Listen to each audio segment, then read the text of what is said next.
The governor took an unprecedented step, and that is, wiping out the entire budget. So what we're trying to do is, at least on the lines we agree on the governor's spend number, or have increased in such case there, most of the motions we're making. We think that these are the groups that don't have a PAC. These are the groups that can't afford to do mailings, and these are the groups that treat our most vulnerable in all of our districts across the Commonwealth. What's interesting today is the Democrats are hugging onto the Constitution as tight as they ever could in the history of this House, in the history of this building, and the mere fact is all they're going to be able to deliver to the people not getting funded is a copy of that Constitution. We feel our movements today are necessary to serve those groups who serve the most vulnerable in our districts and in this Commonwealth.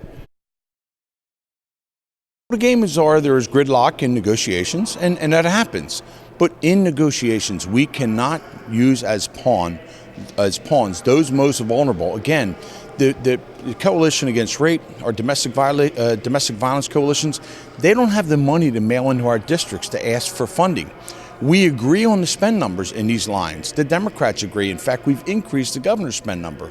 So the bottom line is we could do this, a couple hundred lines, and not impact the bigger issues that the governor and our caucuses have in this budget. So I find it interesting that we finally have found Democrats in this Commonwealth that want to hug on to the Constitution.